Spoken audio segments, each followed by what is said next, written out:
அன்பிற்கினிய சகோதரர்களே, இன்றைக்கு 25/10/2010 அன்று யூஜி கிருஷ்ணமூர்த்தி அவர்களுடைய வாழ்க்கையின் சாரங்களை பற்றியும் வாழ்வியலில் நடந்த பல்வேறு உரையாடல்களை பற்றியும் மறுபடியும் நாம் சிந்திக்க இருக்கின்றோம். யூஜிகே அவர்களை பற்றி நாம் ஒவ்வொரு மணித்துளிகளிலும் ஒரு வரியை படித்துவிட்டு இந்த வரியில் யூஜிகே அவர்கள் என்ன கூற முயன்றிருக்கின்றார் என்பதை நாம் அலச முனையும் போது நிச்சயமாக ஒரு மிகப்பெரிய ரகசியங்களெல்லாம் நமக்கு கிடைக்கின்றது. மூளையை பற்றியெல்லாம் அவர் சொல்லும்போது ஒரு நமக்குள்ளே ஒரு மிகப்பெரிய சம்பட்டியை வைத்து அடித்தது போல் இருக்கிறது. மூளை என்பது ஒரு சாதாரண ஒரு சின்ன இயந்திரம் அல்லது கருவி. அதை பற்றி என்ன நீங்கள் இவ்வளவு கதறுகிறீர்கள்? அதற்கு ஒன்றுமில்லை என்று சொல்வது மாதிரி சொல்லி அதற்குள் எதை போடுகிறீர்களோ அங்கே இல்லை என்றால் அது சர்ச் பண்ணுகிறது அல்லவா? நம்மளுடைய கணனியிலே சர்ச் பண்ணுகிறோம் அல்லவா, இணையதளத்திலே. அது மாதிரி அது மன்னிக்கவும் என்று மூளை சொல்லிவிடும் என்று கூறுகின்றார். அவருடைய ஒவ்வொரு முயற்சியிலும் ஒவ்வொரு செய்தியிலும் ஒரு இடத்தில் கூட எங்காவது அவர் நம்மை எங்காவது ஒரு சமாதானப்படுத்தி பேசிவிடுவாரா என்றால் இல்லை. அப்படிப்பட்ட ஒரு தனி இயக்கமாகவே குறிப்பிடுகின்றார். ஒரு விஷயத்தை பற்றி சொல்லும்போது பிரச்சனைகளை தீர்த்து கொள்ள தமது சொந்த பிரச்சனைக்கு கூட அவர்களிடம் பதில் இல்லை. என்னை காண வருபவர்களுக்கெல்லாம் அறிவியல் அறிஞர்கள், மனநல மருத்துவர்கள் எல்லாரிடமும் அவர்கள் தமது பொறுமையின் எல்கைக்கு வந்துவிட்டார்கள் என்றுதான் நான் சொல்வேன்.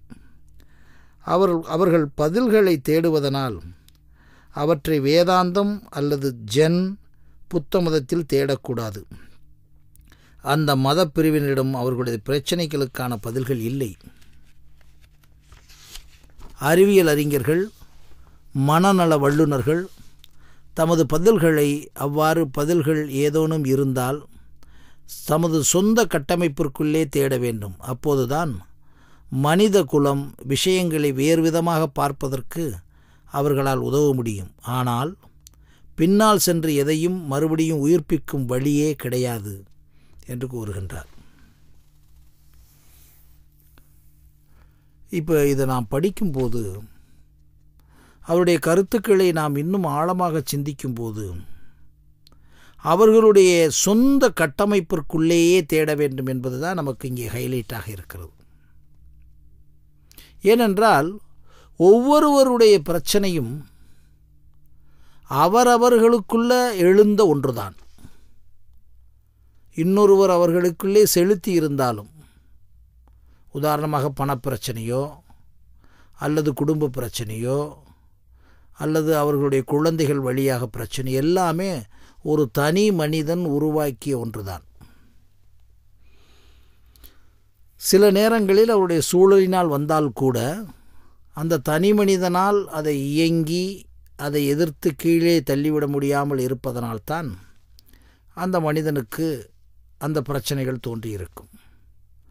இந்த கட்டமைப்பிற்குள் தான் அவன் தேட வேண்டும் என்று சொல்லும்போது அவனுடைய கட்டமைப்பு என்பது இங்கே நமக்கு என்ன புரிகிறது என்றால், நிச்சயமாக அவனுடைய எண்ணங்களும் அவனுடைய அறிவுகளும் தான் நமக்கு பிடிபடுகிறது.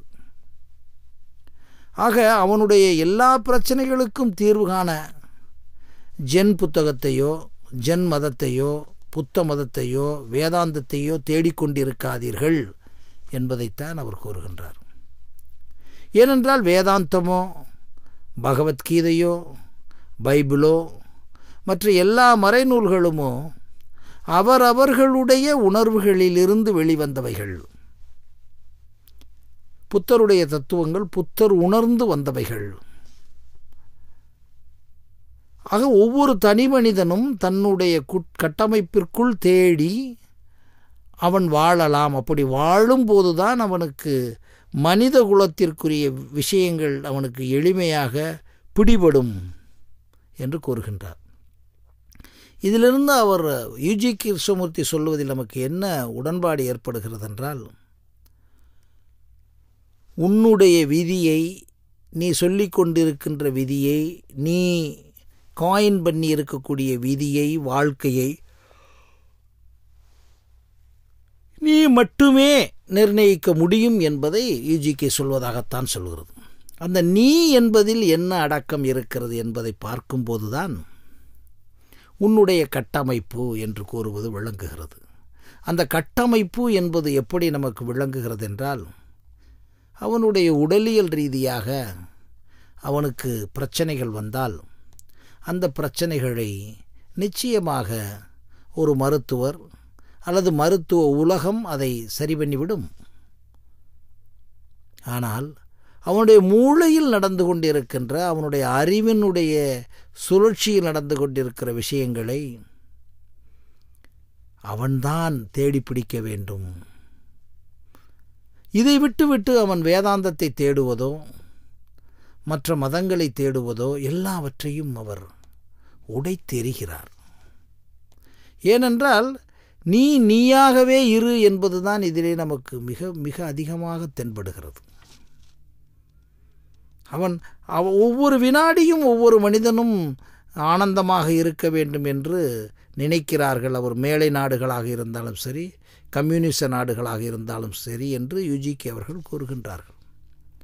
நீ எங்கிருந்தாலும் உனக்கு கவலையில்லாத சந்தோஷம் வேண்டும் என்று நீ நினைக்கிறாய் என்று கூட யுஜிகே அவர்கள் கூறுவார்கள். அப்புறம் அவரே கூறுவார், சந்தோஷமும் துக்கமும் கலந்ததுதான் நீ நினைக்கக்கூடிய ஒரு விஷயம் என்பதை உனக்கு புரியவில்லையே என்றும் கூறுவார்.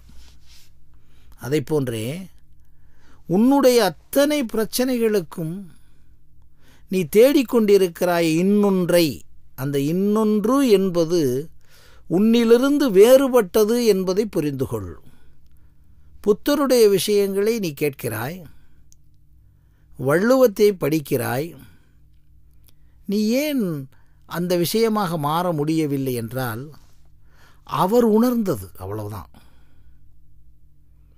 அவர் உணர்ந்தது போன்று நீ உணர்ந்திருந்தாயானால் கொஞ்சம் இந்த வேவ் லென்த் என்று கூறுகிறார்களே, கொஞ்சம் உடன்பாடு வரும். ஆனால் 100% இல்லை. ஏனென்றால் அவருடைய கட்டமைப்பு, அதாவது அவருடைய அறிவு கட்டமைப்பானது, அவருடைய எண்ணங்களின் கட்டமைப்பானது பல ஆயிரம் விஷயங்களை கடந்து வந்து செயல்பட்டு கொண்டிருக்கிறது. ஒரே வீட்டில் பிறக்கக்கூடிய இரட்டை குழந்தைகள் கூட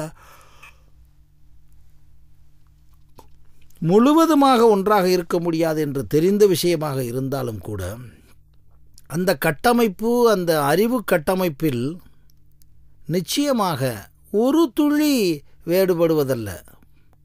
பல ஆயிரம் விஷயங்கள் அன்கான்சியஸாகவே வேறுபடுகிறார்கள். அந்த வேறுபடுகிற விஷயத்தை நாம் வேறுபடுத்தி பார்த்தோமானால் நாம் தனிமையாக நம்மளுடைய கட்டமைப்பிற்குள்ளே நம்மளுடைய பிரச்சனைகளுக்கெல்லாம் தீர்வுகள் நமக்கு இருக்கிறது என்பதை புரிந்து கொள்ள முடியும் என்பதைத்தான் யுஜிகே கூறுவதாக நாம் உணர முடிகிறது. எப்படி தீர்வு வரும்? எனக்கு ஒரு பிரச்சனை இருக்கிறது இன்றைக்கு, இதை செய்து விடலாம், அதை செய்து விடலாம், அதை செய்யலாம், இதை செய்யலாம் என்று தெரியாதது வரை, நமக்கு அனுபவங்கள் கிடைக்காதது வரை, வாழ்வியலில் எதெல்லாம் நமக்கு அனாவசியமாக மனதையும் உடலையும் அறிவையும் மனச்சாட்சியையும் நம்மை படுத்தும் என்று தெரியாதது வரை போராட்டம்.